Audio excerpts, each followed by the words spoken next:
moikka! Musta tehtiin tätä huoli-ilmoitus. Ajattelin kertoa nyt siitä. Ja tästä mä en ole missiin muuta kuin, että olen sanonut, että musta on tehty huoli-ilmoitus, niin sen sanan, mutta en ole lukenut tätä sisältöä niin kuin tästä.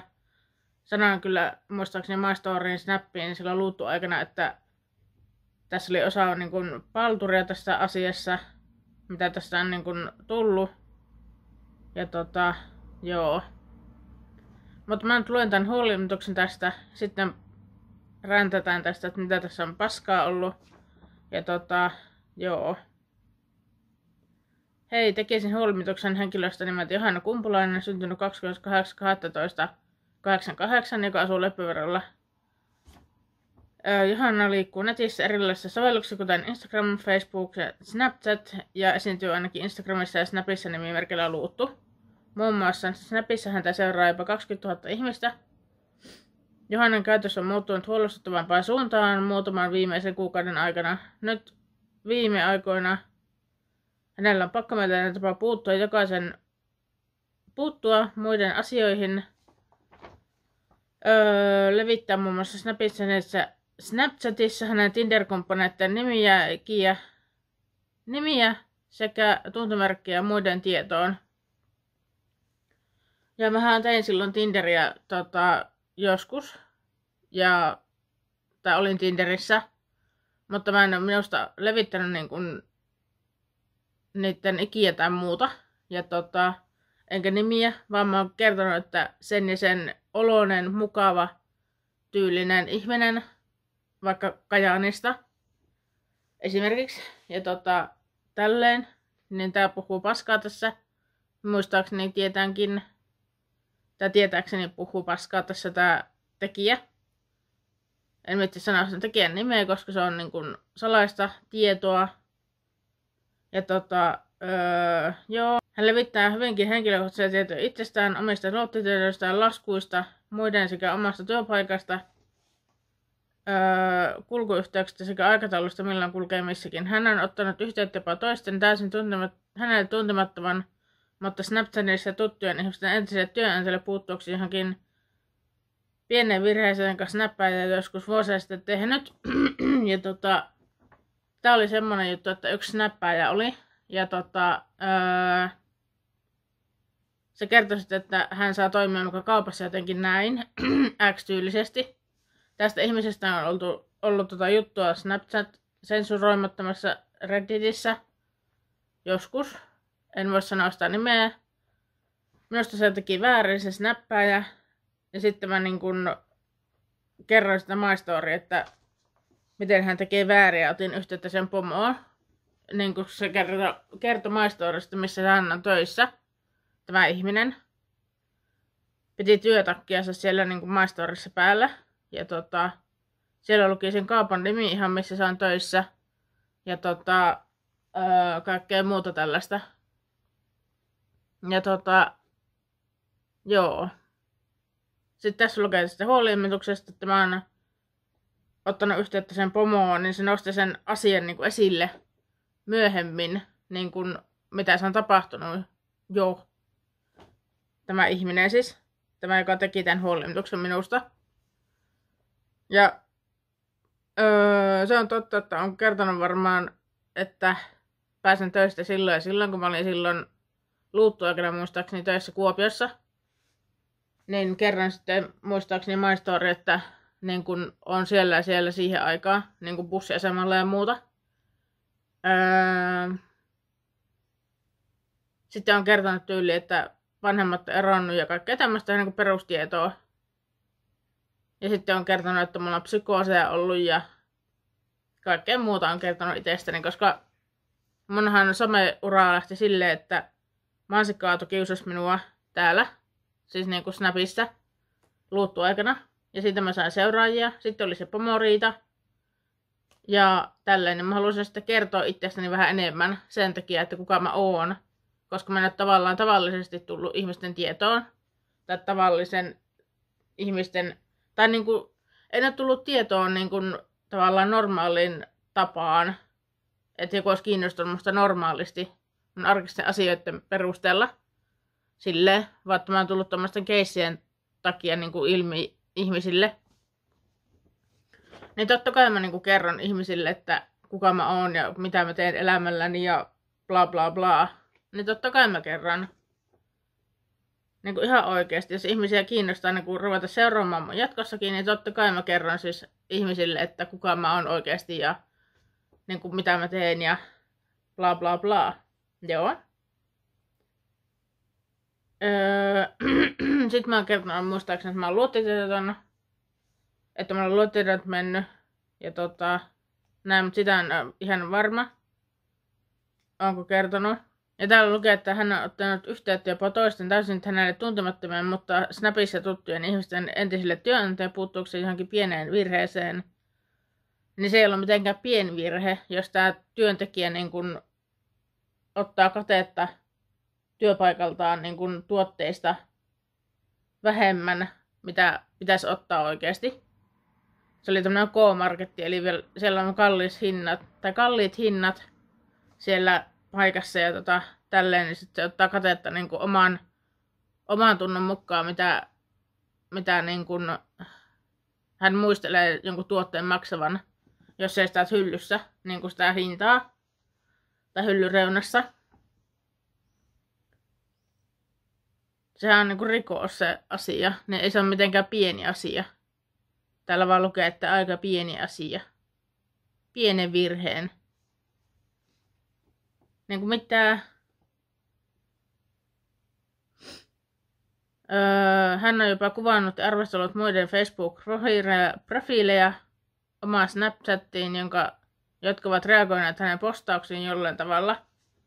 Tätä mä en muista, että olisi tehty näin, mutta ei ole kyllä oikeasti mitään muistikuvaa tästä asiasta. Joo. Nyt aika lailla viimeisen 1,5 kuukauden aikana Johanna on pakkomielisesti tehnyt palautteita joka ainoasta asiasta. Niin mä oon antanut yrityksille palautetta niiden tuotteista ja palvelusta. Niin mitenkä se on niinku pakkomielteistä ja niinku tämmöistä halveksuttavaa tai väärinkäytettyä asiaa. Tai niinku väärin tehtyä asiaa. Totta kai mä saan antaa palautetta niinku yrityksille asioista, että ne vois kehittyä. Jos ne itse huomaa, niinku, missä ne vois kehittyä tai kehittää toimintaa tai kehittää tuotetta, niin mitä ihmettä.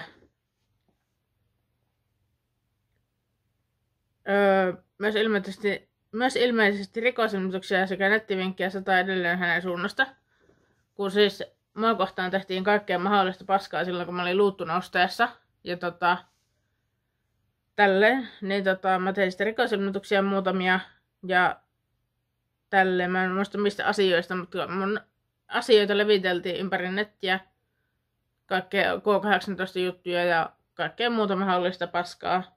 Oli jotain Snapchat-levittelyä ja oli joku Snap-tili, missä leviteltiin mun yhtä videoa ja kaikkea muuta. Ja sitten yksi toinen ihminen levitteli mun jotain videoa kanssa, K18-videoa siis, ja kaikkea muuta. Tein niistä sitten rikosilmoitukset ja kaikkea muutakin. Mä en edes muista kaikkea mitä tapahtui, mutta semmonen oli kuitenkin. Niin tässä tämän huoli-ilmoituksen aikaan ei enää kyllä ollut niitä palautteita ja nettivinkkejä joka asiasta. Ja sitten oli tämmöisiä huumejuttuja, jotka niinku oli tyyppejä, jotka laitteli mulle jotain kuvia niinku jonnekin Snappiin, että niillä on huumeita myynnissä. Oli ihan semmoinen pöytä, jossa oli tehtyjä minigrippipusseja ja kaikkea muuta, niin semmoista tein sitten nettivinkkejä poliisille. Koska mä rupesin saamaan nostetta ja tälleen, niin mulle tultiin sitten tarjoamaan ilmaiseksi huumeita ja kaikkea muuta sitten tällaista. Joo. En sitten kyllä ottanut niitä, koska ne olisi ollut jossain perseessä tuolla kauempana, enkä mä tykkää huumeita syyä, enkä käyttää niitä. Se ei mun tapasta. En ole käyttänyt kertaakaan. Ja joo. Sitten lukee, että hän ottaa todella henkilökohtaisesti jokaisen virheen ja julkaisee jokaisesta pienistäkin asiasta julkisia palautteita muun muassa Facebookissa. Jos ihmiset hänelle mainitsee asiasta jotain, saa estät saman tien. Johannalla on ilmeisesti myös todella monta eri keissiä käynnissä, joista Jusurani kuuluisa on muun muassa pomokeis, josta hän on vaihdannut Snapissa vuosia. Tää niinku puhuu ihan paskaa tää tyyppi niinku oikeesti. Ja kun mä olin silloin nosteessa tämän huolimatuksen aikaan, mulla oli siis parhaimmillaan 40 000 seuraajaa, ja tässä lukee, että 20 000.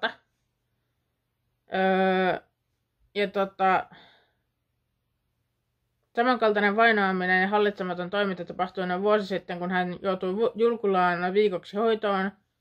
Toivoisin, että puututte hänen toimintaan.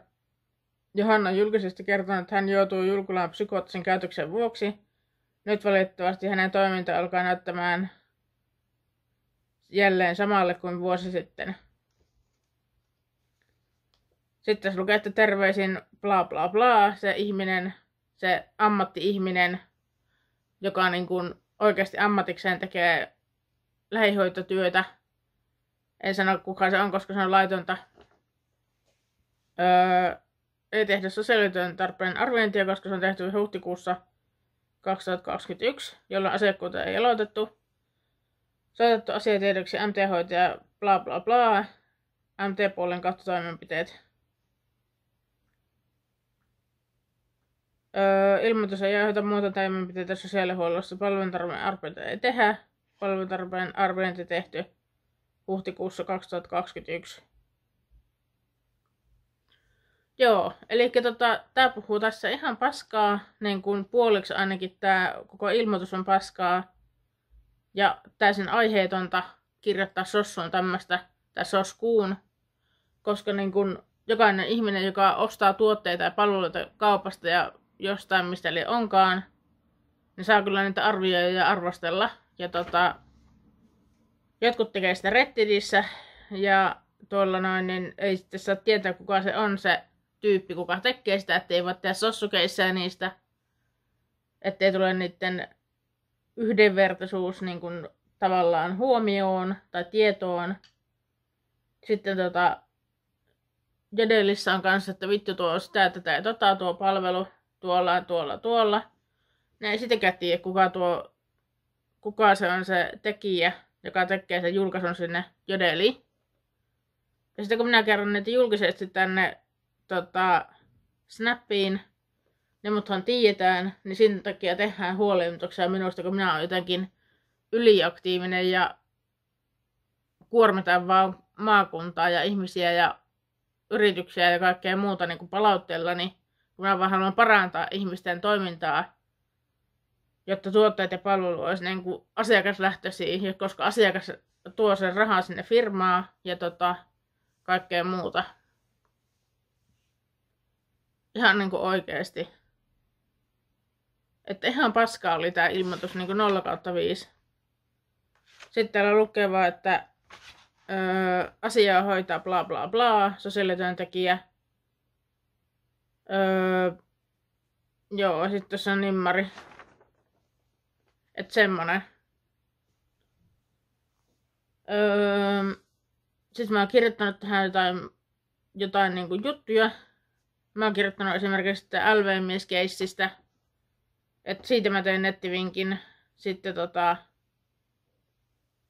sit kaikilla ihmisillä, joilla on ollut marraskuussa esimerkiksi semmonen lehti siinä Snapissa, semmonen lehti-emoji, tai mikä nyt onkaan, semmonen vihreä, niin se on huumelehti.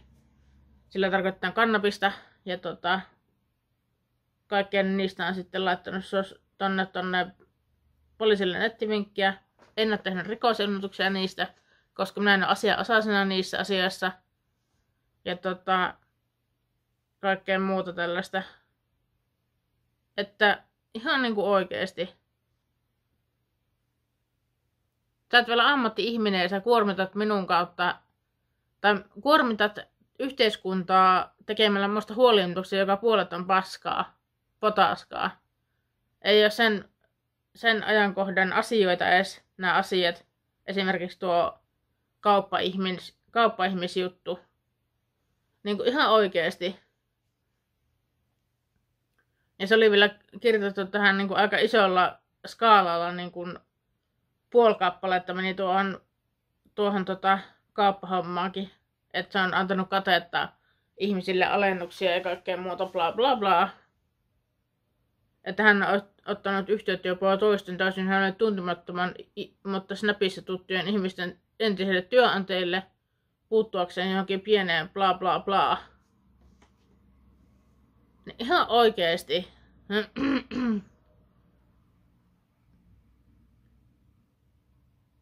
Sitten tää ihminen, mä katsoin tän ihmisen niinku Facebookia tai somea, koska tässä lukee tän etunimi ja sukunimi.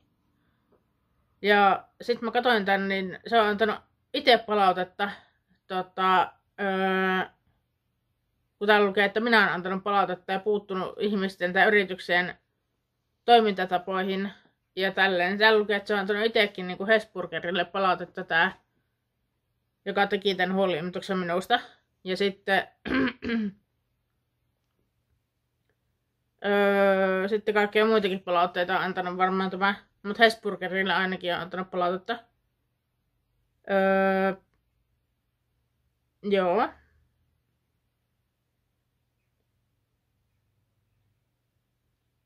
Että semmoista. Tämmöistä mä joudun kestämään niin tämmöistä asiaa. Ja tää luki täysin sanatarkkaan tässä muodossa näin. Tämä juttu, mitä mä luin teille tänne. Ja sitten vielä tuo toinen huoli-ilmoitus. Ja mennään siihen kohta. Mutta tää lähtee nyt mappi ööhön. Koska tää on tällä julkisesti luettu. Ja tälleen. Mut joo, tämmönen keissi. Ciao.